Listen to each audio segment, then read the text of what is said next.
नमस्कार मित्रों, आप सबका मेरे YouTube चैनल सच्चे भगत पर स्वागत है। और आज की वीडियो में मैं आपको बताऊंगा 3 बातें जिन बातों का अनुसरण हमें ज़रूर करना चाहिए अगर आप भगत बनना चाहते हैं। अगर आप ये 3 बातें अमल में नहीं लाते हैं तो आप कभी भगत नहीं बन सकते या भगत भगताई के रास्ते पे चलना आपका विफल ही रहेगा। तो मेरी ये 3 बातें जो हैं बड़ी ध्यान से सुनना। अगर आप इन 3 बातों को भी कर लेते हैं तो फिर आपको कोई भगत बनने से नहीं रोक सकता।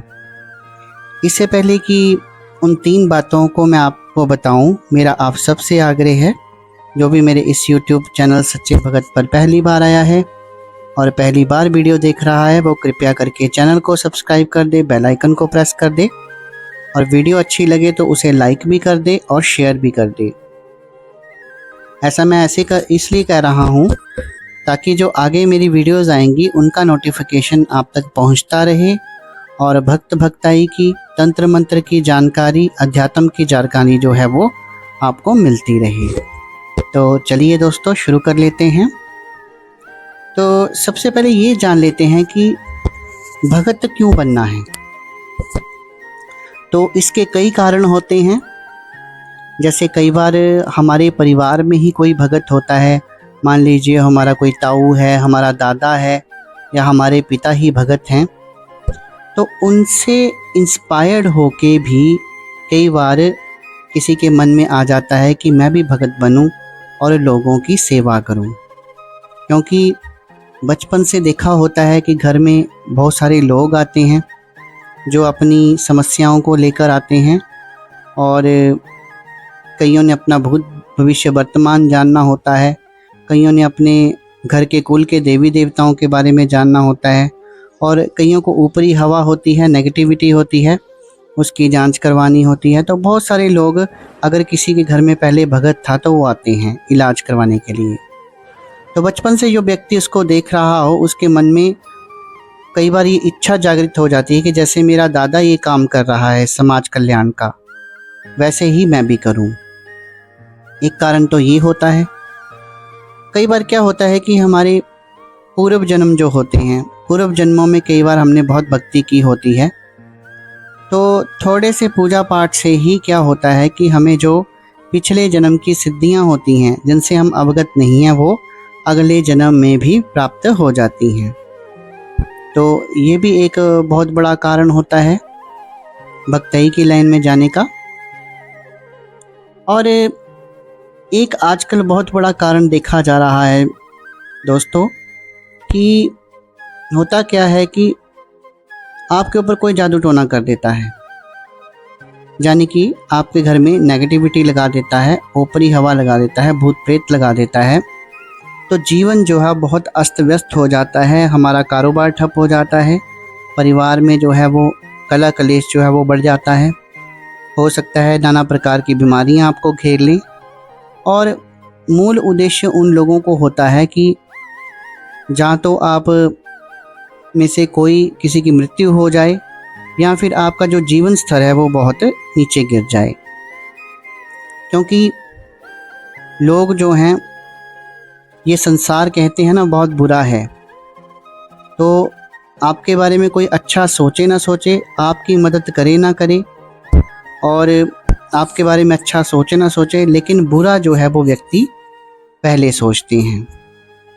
तो फिर होता क्या है कि फिर जब कई सालों तक ऐसे ही चलता रहता है और परिवार की, अपने परिवार के सदस्यों की अवनति ही होती है, तो फिर परिवार के ही किसी सदस्य में से एक को भगत बनना पड़ता है। और कई बार ऐसे भी होता है उस व्यक्ति को जब कोई गुरु मिल जाता है तो भी वो भक्ताई की तरफ खिंचा चला आता है।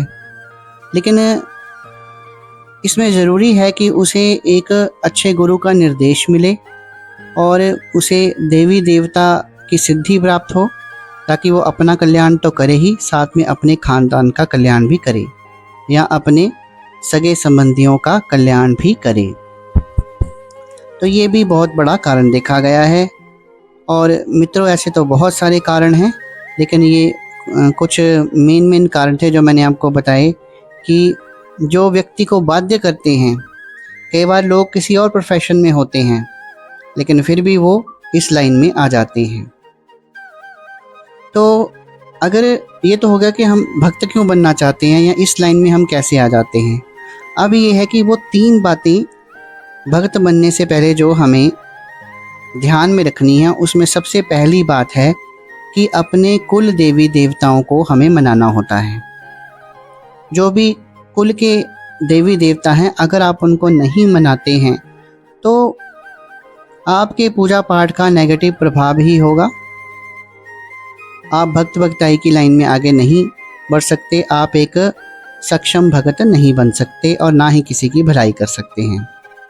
उसमें करना कुछ भी नहीं होता, बस अपने कुल के देवी देवताओं को हमने ढूंढना है, अपने बूढ़े बड़ों से पता करना है कि हमारी चौक चौराहे वाली माता कौन सी है, नगर खेड़ा कहाँ है, हमारे कुल के देवी देवता कौन से हैं, हमारी कुल की देवी कौन सी है, और उनको आपके द्वारा, हमारे द्वारा पीढ़ी दर पीढ़ी क्या भोग प्रसाद दिया जा रहा है। बस इस चीज़ का आपने पता करना है और कुल के देवी देवताओं को जो है उनका भोग प्रसाद जो भी उनका दिन होता है उस दिन जाकर देना है और पंचोपचार से उनकी पूजा अर्चना करनी है। और हो सके तो साल में 2 बार, महीने में 1 बार, जैसा भी आपको ठीक लगे, आपने अपने कुल देवी देवताओं के वहाँ जरूर जाना है। क्योंकि अगर आप कुल के देवी देवता साथ लेकर नहीं चलते तो आपको किसी भी प्रकार की सिद्धि जो है वो कभी प्राप्त नहीं होगी। और जब सिद्धि प्राप्त नहीं होगी, सिद्धियां प्राप्त नहीं होंगी, जहाँ गण प्राप्त नहीं होंगे, तो आप कैसे समाज का जो है वो भला कर सकते हैं। क्योंकि जब लोग दुखी आपके पास आएंगे तो कुछ दिन के लिए वो नेगेटिविटी आपके ऊपर हावी हो जाती है, जो व्यक्ति इलाज करने वाला होता है। फिर जो भक्तों के कष्ट होते हैं वो अपने में आ जाते हैं और धीरे धीरे वो समाप्त हो जाते हैं, क्योंकि हमारा ऑरा जो है वो स्ट्रॉन्ग होता है और भगत जो हैं सवारी आने के कारण उनका जो तीसरा नेत्र है वो खुल गया होता है और वो देवतुल्य जो हैं वो हो गए होते हैं। तो सबसे पहले आपने कुल के देवी देवता जो है उनको मनाना है। फिर दूसरी बात यह है कि जब भी आपने भक्त भक्ताई का काम शुरू करना है, या मान लीजिए आप कोई गुरु धारण करते हैं और गुरु जो है आपको किसी एक इष्ट का मंत्र और उनकी पूजा, उनको भोग प्रसाद कैसे देना है वो पूरा विधि विधान बताता है, तो उससे पहले आपको विश्वास भी होना चाहिए इन चीज़ों में। मान लीजिए कि आप एज ए एक्सपेरिमेंट इसको कर रहे हैं, तो आप अपनी साधनाओं में कभी सफल नहीं होंगे, आप कभी भगत नहीं बन सकते। इसके लिए आपको आपके भाव जो हैं, भाव आपके ठीक होने चाहिए। भाव इस प्रति होने चाहिए कि मुझे अपने इष्ट, अपने ईश्वर को पाना है और भक्ति का काम करना है और समाज कल्याण करना है।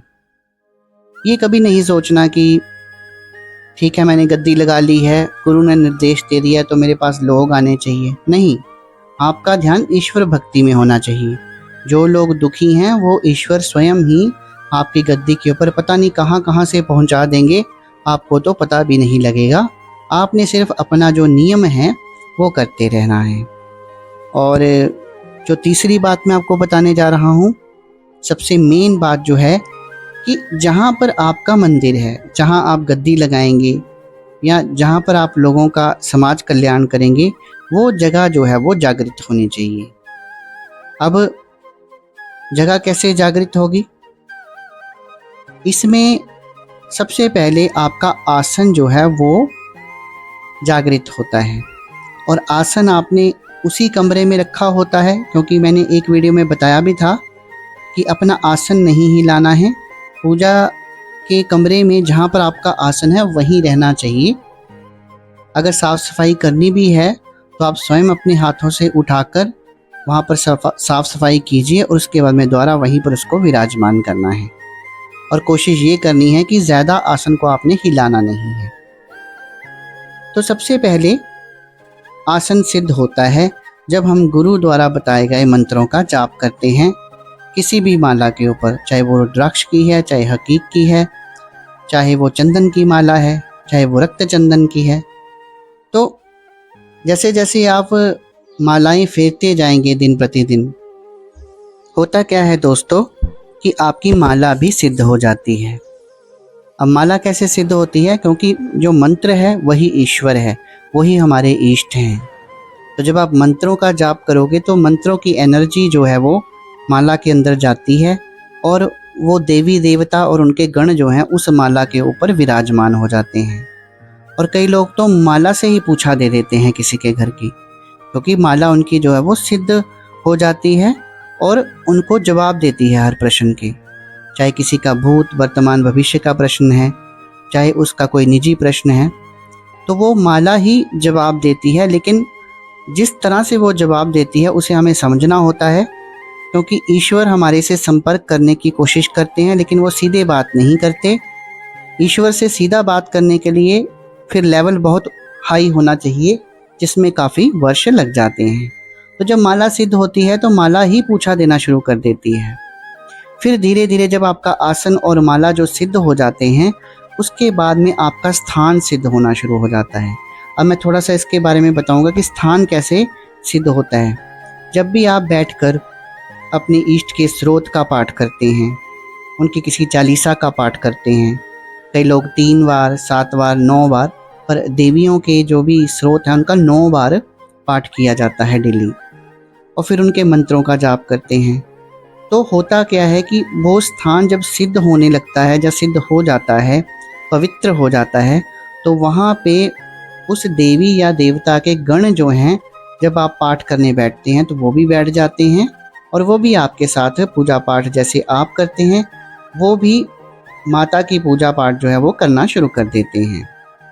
फिर होता क्या है कि वो चीज़ इतनी, पूरा एरिया जो है इतना सिद्ध हो जाता है कि जब कोई भी नेगेटिविटी वाला इंसान, मान लीजिए किसी को भूत प्रेत की प्रॉब्लम है या किसी में नेगेटिविटी बहुत ज़्यादा हो गई है और गलत ख्याल आते हैं मन में, कभी दिल करता है हम सुसाइड कर लें, तो जितनी भी नेगेटिविटी होती है, नेगेटिव पर्सनैलिटीज़ जो होती हैं, अगर वो इस एरिया में जो वो हमारा पूजा का मंदिर है जो सिद्ध हो चुका है, हमारा आसन सिद्ध हो चुका है, या माला के संपर्क में आते हैं, तो वो खेलना शुरू कर देते हैं या वो चीज़ बोलना शुरू कर देती है कि मैं इसके ऊपर लगाई गई हूँ, किसके द्वारा लगाई गई हूँ, कितने वर्ष हो गए हैं, कैसे भेजी गई, किसने भेजी, सारी बातें जो है वहाँ पर व्यक्ति स्वयं बोलना शुरू हो जाता है। ऐसा दोस्तों इसलिए होता है क्योंकि हमारे इष्ट जो हैं उस मंदिर में विराजमान हो जाते हैं। जब हम उनका दीपक रोज जलाते हैं और उनके ऊपर, दीपक के ऊपर उनका आवाहन करते हैं, क्योंकि शास्त्रों में लिखा भी गया है कि जो दीपक हम अपने इष्ट के नाम का जलाते हैं वही ईश्वर है। तो जितनी भी दिव्य शक्तियां हैं, उनके गण हैं, वो उस मंदिर में विराजमान हो जाते हैं और कोई भी नेगेटिविटी के साथ जब वो आता है तो वो वहाँ पर पकड़ा जाता है, खुद खेलने लगता है, उसको सवारी आ सकती है या स्वयं बताने लगता है कि मुझे किस चीज़ की नेगेटिविटी है, कहाँ से ये चीज़ आई है, किसने भेजी है, और इसके साथ साथ समाधान भी बताया जाता है। भगत को जो इष्ट हैं वो अपने कान में बता जाते हैं या उनके हृदय में ये बता जाते हैं कि इस व्यक्ति के ऊपर जो नेगेटिविटी लगी है उसका हल क्या होगा। तो इसलिए दोस्तों ये जो 3 बातें मैंने बताई हैं इनको अमल करना बहुत ज़रूरी है अगर आप एक भगत बनना चाहते हैं।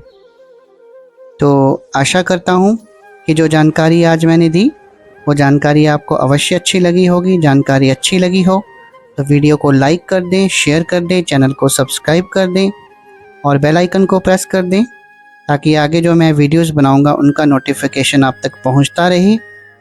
तो आज की वीडियो में बस इतना ही। कल फिर हाजिर होंगे एक नई वीडियो के साथ। तब तक के लिए शुभ रात्रि।